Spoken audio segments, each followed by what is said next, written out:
उत्तरायण से चलेगा तो अप्रैल महीने तक 3 महीने लगभग कुंभ का मेला चलेगा। पर्व पर्व के, कभी शाही स्नान, कभी अमावस्या का स्नान, कभी पूर्णिमा का स्नान, कभी होली का स्नान, ये सब आएंगे।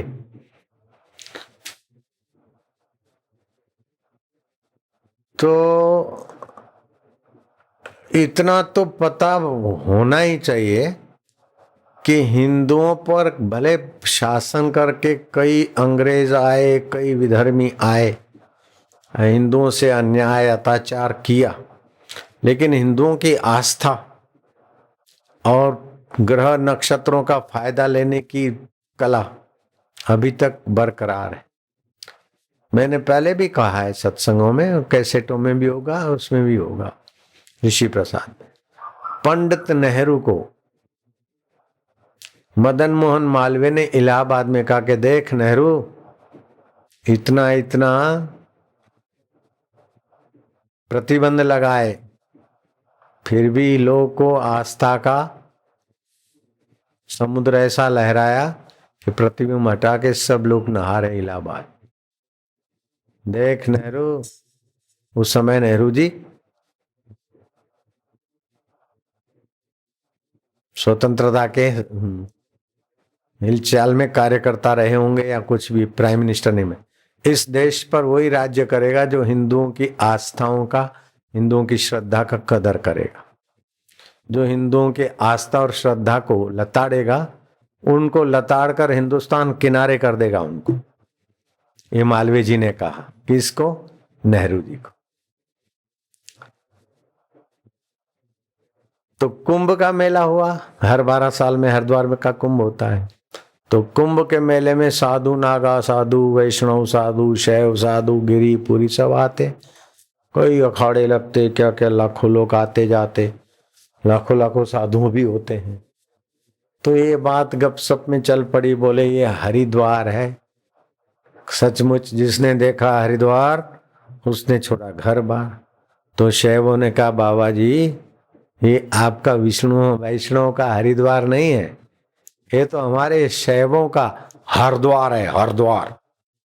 आपको पता होना चाहिए, यहीं से केदारनाथ भगवान का रास्ता निकलता है। केदारनाथ जाना हो तो हरिद्वार, हरिद्वार, ऋषिकेश ऐसे करते हुए जाता रास्ता, रुद्रप्रयाग। ये हरिद्वार नहीं है आपका। आ गई समझ में? सुनाई पड़ता है? ये आपका हरिद्वार नहीं है, ये हरिद्वार है, हरिद्वार। बाबा ने कहा चुप रहो चुप रहो, हरिद्वार है, हरिद्वार नहीं है। यहां से बद्रीनाथ का रास्ता निकलता है, पता है? वैष्णवों का ये हरिद्वार है। बात बात में अब मनुष्य का मन है, कुछ उसके समर्थक, कुछ उसके समर्थक, वो टोला बन गया। शैवों का टोला बोले ये हरिद्वार है, हर का द्वार है। वैष्णव बोले नहीं, ये हरिद्वार है। मजाक मजाक, विनोद विनोद में झगड़े का रूप ले लिया बात ने। लेकिन झगड़े का रूप ले और हाथापाई करें, इसके पहले कुछ समझदार लोग भी होते।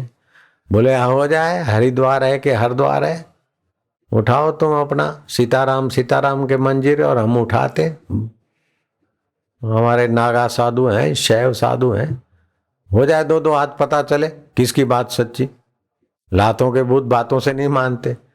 तो अच्छे साधु भी, समझदार भी, द्वारे बोले मारा मारी से सत्य का पता चलता है।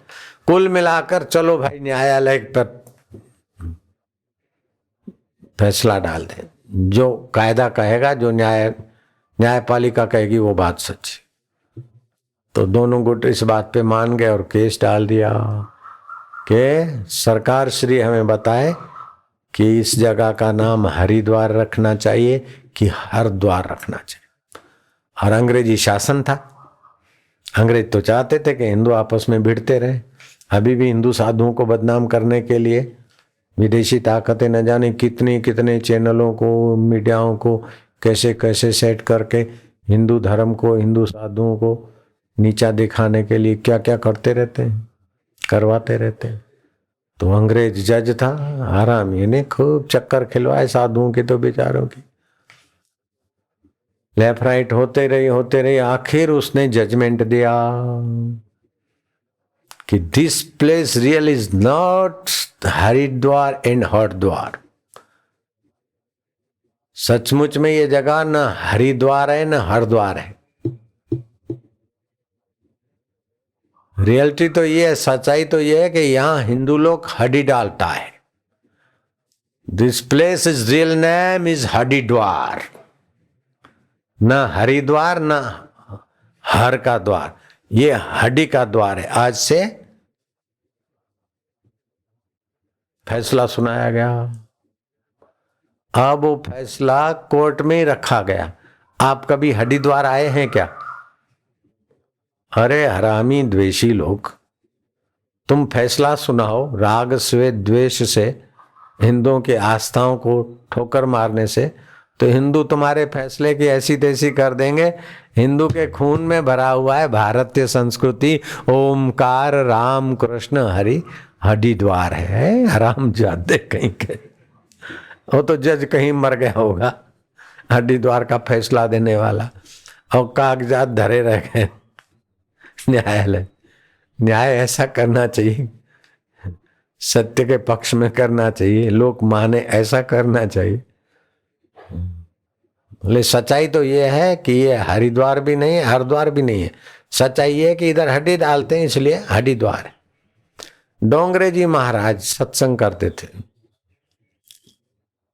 मैं घर में था तब से उनके संपर्क में मैं थोड़ा बहुत। वो भागवत करते, तो उनके भागवत में आता था कि एक न्यायाधीश थे, तो उनको अपने पूर्वजों का क्या गति है वो देखने की इच्छा थी। किसी ने कहा कि पितर अपने श्राद्ध करते हैं तो पितरों को डालते हैं, कौवों को कुछ डालते हैं। पितरों का श्राद्ध होता है तो कौवों को कोहंस कोहंस करके डालते, हम भी करते तो कौवों के लिए डालते। तो बोले पितर लोग की खबर सुननी हो तो कौवे की सहयोग चाहिए, कहानी समझाने के लिए रही होगी। तो उस न्यायाधीश ने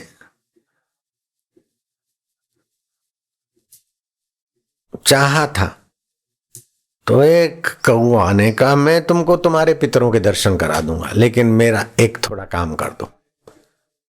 हंस और हंसिनी आए थे और हंसिनी बड़ी सुंदर थी, तो मैंने उसको अपने युक्ति से, कौवा आरामी तो होता है चालाक, उसको बनाया है भार्या, अपनी पत्नी बना रहा हूं।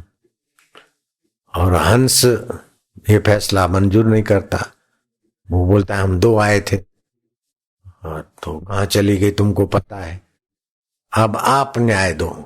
न्यायाधीश ने कहा कोई बात नहीं, तुम उसको ऐसी जगह पे छुपा के ले रख दो, और मैं बोलूंगा कि जिसका प्यार सच्चा होगा वो उसके पास जल्दी पहुंचेगा। तो उसको तो पता ही नहीं होगा, तेरे को तो पता है कहाँ छुपा गया है, तू पहुंच जाएगा। तो मैं जजमेंट ऐसी लिखता हूं, जिसका प्रेम सच्चा है हंसिनी आज से उसकी।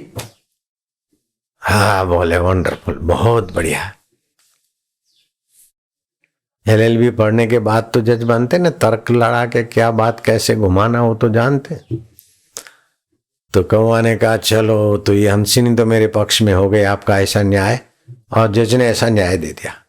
तो कौवे ने, जज ने कहा अब आप वचन निभाओ, मेरे को अपने पूर्वजों के दर्शन कराओ। बोले चलो मैं उड़ता हुआ जाता हूँ, आप मेरे पीछे पीछे आओ। तो कौवा उड़ते कैं कैं कैं कैं कैं करते गांव का जहाँ कूड़ा करकट डालते हैं और जहाँ मल मूत्र गंदगी होती हो, कीड़े खदबदाते रहते हैं, वहां वो जज साहब को ले गया। वो बोले ये है तुम्हारे दादा परदादा, तुम्हारे कुल परंपरा के ये लोग। बोले कैसे?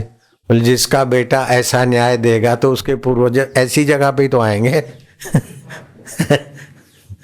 तो एक कहानी भले समझाने के लिए कही होगी डोंगरे महाराज जी ने, लेकिन सिद्धांत तो ये बिल्कुल सत्य है कि बेटा अगर गलत करता है तो माँ बाप और पूर्वजों की भी दशा बुरी होती।